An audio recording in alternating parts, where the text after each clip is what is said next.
বিশ্বের ঘটে যাওয়া সব ঘটনা নিয়ে নাগরিক সারা বিশ্ব সংবাদে স্বাগত। আপনাদের সঙ্গে আছি আমি আনোয়ার হোসেন। গাজায় ত্রাণ নিয়ে যাওয়া গ্লোবাল সুমুদ ফ্লোটিলার নৌবহরে হামলা চালিয়েছে ইসরায়েলি বাহিনী। আটকে দেওয়া হয়েছে 13টি নৌযান।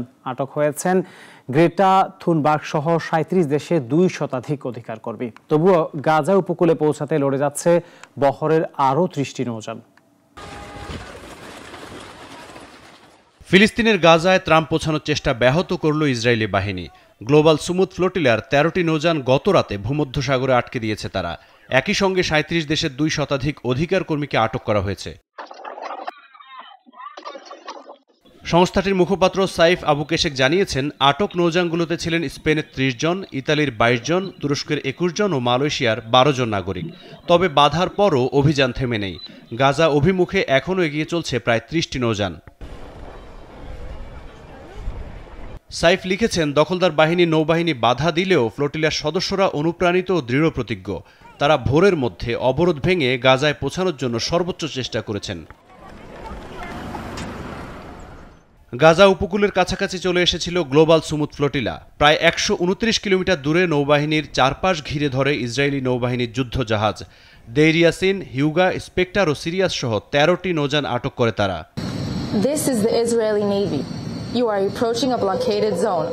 আটকদের মধ্যে রয়েছেন সুইডিশ অধিকার কর্মী গ্রেটা থুনবার্গ।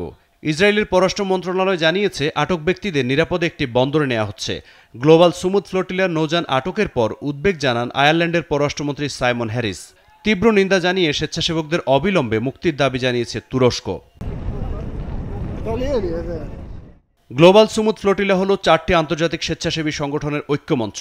খাদ্য ও ওষুধ নিয়ে তারা সমুদ্রপথে গাজায় পৌঁছানোর চেষ্টা করছে। প্রথম বহরটি যাত্রা শুরু করে স্পেনের বার্সেলোনা থেকে। পরে তিউনিশিয়া, ইতালি, সিসিলি ও গ্রিস থেকেও নৌযান যোগ দেয়। ডেস্ক রিপোর্ট, নাগরিক। যুদ্ধবিধ্বস্ত গাজাবাসীর জন্য খাদ্য ও ওষুধবাহী জাহাজ বহর গ্লোবাল সুমুদ ফ্লোটিলা ইসরায়েলি বাহিনী আটকে দেয়ায় ইতালির রোমে শুরু হয়েছে ব্যাপক বিক্ষোভ। রাজধানীর টার্মিনি স্টেশনের কাছে পিয়েজো দেই সিনকুয়েন্সেন্টো এলাকার হাজারো মানুষ স্বতঃস্ফূর্তভাবে জড়ো হয়ে মিছিল করেন। বিশ্ববিদ্যালয় শিক্ষার্থীরাও এই মিছিলে যোগ দেন। রোম ছাড়াও মিলান, নাপোলি সহ প্রায় সব প্রদেশে গতকাল রাতে বিক্ষোভ চলেছে।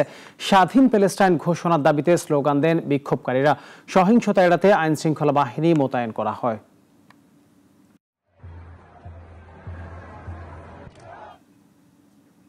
বাংলাদেশে চাকরি ক্ষেত্রে গোল্ডেন হ্যান্ডশেক নামে যা প্রচলিত, যুক্তরাষ্ট্রে সেটিকে বলে বাই আউট, যার মানে হলো চাকরি কিনে নেওয়া। ট্রাম্পের বাই আউট কর্মসূচির আওতায় চাকরি ছাড়লেন 1.5 লক্ষাধিক সরকারি কর্মী। ব্যয় সাশ্রয়ের নামে যুক্তরাষ্ট্রের সরকারের দক্ষতা সংকটের শঙ্কা করছেন অনেকেই। কৃত্রিম বুদ্ধিমত্তার দাপটে যেখানে চাকরি হারানোর ভয়, সেখানে যুক্তরাষ্ট্রে উল্টো চিত্র। সরকারি চাকরি আঁকড়ে ধরার বদলে প্রায় 1 লাখ কর্মী স্বেচ্ছায় বিদায় নিচ্ছেন ট্রাম্প প্রশাসনের প্রস্তাবিত বিলম্বিত পদত্যাগ কর্মসূচি বা ডিআরপি গ্রহণ করে। 1980 সালের পর এত বড় কর্মী সংকোচন আর হয়নি। বছরের শেষ নাগাদ বিদায় নেবেন আরও কয়েক হাজার কর্মী। এতে সরকারের কর্মী বাহিনী প্রায় 3 লাখ কমে যাবে, যা দ্বিতীয় বিশ্বযুদ্ধের পর সবচেয়ে বড় হ্রাস। যেসব কর্মী সরকারের বাই আউট প্রস্তাব গ্রহণ করেননি, তাদেরকে বেতন ভাতা ছাড়াই বরখাস্ত করা হবে বলে হুমকি দিয়েছে যুক্তরাষ্ট্রের কেন্দ্রীয় সরকারের মানব সম্পদ বিষয়ক দপ্তর office of personal and management. এতে বছরে প্রায় $2,800 কোটি সাশ্রয় হবে। তবে সমালোচকরা বলছেন, এই কর্মসূচি চালাতে খরচই হচ্ছে বিপুল। এর ফলে প্রাতিষ্ঠানিক জ্ঞান ও দক্ষতার ভয়াবহ ঘাটতি দেখা দেবে। জাতীয় আবহাওয়া সংস্থা থেকে 200 কর্মী বিদায় নেয়ার পূর্বাভাসে এরই মধ্যে বিশৃঙ্খলা দেখা দিয়েছে। নাসা ছাড়ছেন প্রায় 4000 বিজ্ঞানী ও প্রকৌশলী। কৃষি গবেষণা বিভাগ হারাচ্ছে তাদের সেরা বিশেষজ্ঞদের একজনকে, যিনি শস্যে বিষাক্ত উপাদান শনাক্তে পারদর্শী ছিলেন। স্বাস্থ্য খাত ব্যতিক্রম নয়। বিভিন্ন ক্ষেত্রে গবেষণাও ধীর গতিতে চলছে। বিশেষজ্ঞরা বলছেন, এত অভিজ্ঞ কর্মীর বিদায়ে সরকারের জ্ঞানের ভাণ্ডার একেবারেই ফাঁকা হয়ে যাচ্ছে, যা পূরণে লাগবে দীর্ঘ সময়। তবে ব্যুরো অব লেবার স্ট্যাটিস্টিক্স জানাচ্ছেন, এত বিপুল ছাঁটাইয়ের পরও জাতীয় বেকারত্বের হারে তেমন প্রভাব পড়বে না, কারণ কর্মীদের অনেকেই বেসরকারি খাতে চলে যাচ্ছেন। মুনিয়া জ্যোতি, নাগরিক। প্রবাসে শারদ উৎসব মানে যেন এক টুকরো বাঙালিয়ানা, যেখানে আবারও প্রমাণ মেলে কর্মব্যস্ত জীবন আর ভিন্ন সংস্কৃতির মাঝেও বাঙালি তার শিকড় ভোলে না। শারদীয় দুর্গাপূজার শেষ দিনের ঢাকের বাদ্যে বিদায় নিয়েছেন মা। জাসদুল ইসলামের রিপোর্ট, জানাচ্ছেন সিরাজুমনের শুভ। সংযুক্ত আরব আমিরাতে আনন্দমুখর আয়োজনে প্রতিমা বিসর্জনের মধ্য দিয়ে শেষ হয়েছে সনাতন ধর্মাবলম্বীদের সর্ববৃহৎ ধর্মীয় উৎসব দুর্গাপূজা। গত শনিবার পঞ্চমী দিয়ে শুরু হয়েছিল উৎসবের আয়োজন। বাংলাদেশি সনাতনী ঐক্য পরিষদের আয়োজনে আমিরাতের 10টি মণ্ডপে হয়েছে অনুষ্ঠান। নাচ গান, আরতি আর ভক্তদের পদচারণায় মুখরিত ছিল ইউএইর পূজা মণ্ডপগুলো। মন্ত্রধূপ ও আরতির মাধ্যমে প্রতিদিনই হয়েছে দেবীর বন্দনা। এছাড়াও ঢাকের বাজনা আর গানের সুরে মেতে উঠেন সনাতন ধর্মাবলম্বীরা। আবুধাবি, আল আইন, শারজা, আজমান, ফুজিরা অঞ্চলে এসব পূজামণ্ডপে হাজার হাজার মানুষের উপস্থিতি সার্বজনীন উৎসবে পরিণত করেছে পূজাকে। এবার সবচেয়ে বড় পূজার আয়োজন হয়েছে আজমানে উইনার স্পোর্টস ক্লাবে মিনি স্টেডিয়ামে। বড় যেসব উৎসব আমাদের রয়েছে তার মধ্যে শারদীয় দুর্গোৎসব সনাতন ধর্মাবলম্বীদের জন্য সবচেয়ে বড় উৎসব।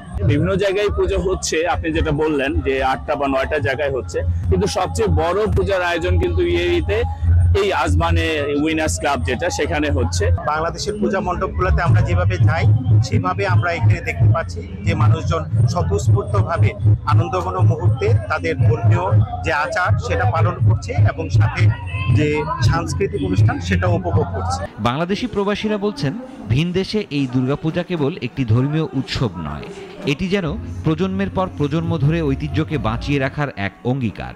ছোট ছোট শিশুরা যাদের জন্ম ও বেড়ে ওঠা এই বিদেশ বিভুঁইয়ে, তারাও এখানে এসে শিখছে বাংলার সংস্কৃতি।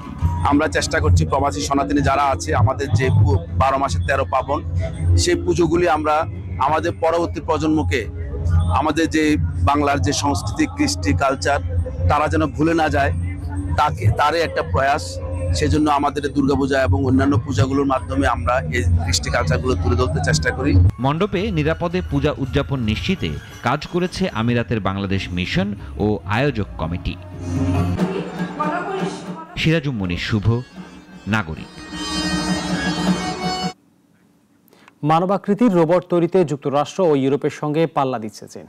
বেজিংয়ের রোবট সম্মেলনে প্রদর্শিত রোবট কর্মীরা বৈদ্যুতিক গাড়ি ও শিল্প কারখানায় কাজ করতে সক্ষম। বিশেষজ্ঞরা বলছেন, আগামী 2 দশকে রোবট বাজারে বড় অংশীদারিত্ব গড়ে তুলবে চীন।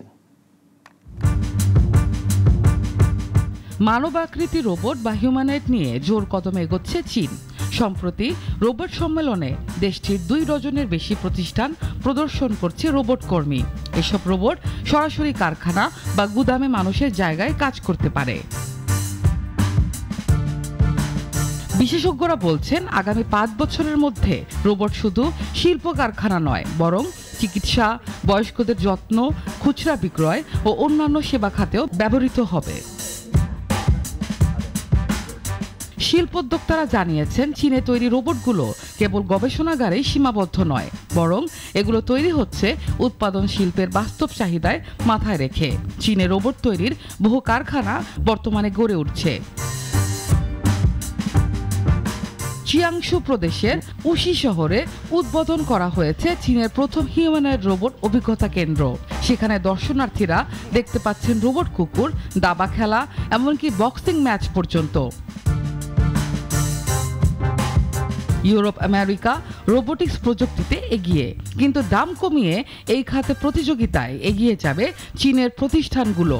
সাংহাইয়ের কেপলার রোবোটিক্সের সিইও হু ডেবো জানিয়েছেন, তাদের তৈরি নতুন প্রজন্মের রোবট বাজারে আসবে মাত্র $30,000 কম দামে।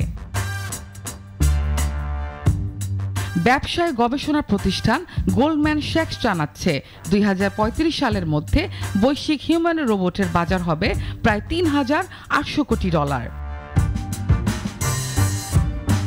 China centre for information industry ডেভেলপমেন্টের হিসাবে 2045 সালের পর কেবল চীনেই ব্যবহৃত হবে 10 কোটিরও বেশি মানবাকৃতি রোবট, যার বাজার মূল্য পৌঁছাতে পারে প্রায় 10 ট্রিলিয়ন ইউয়ানে।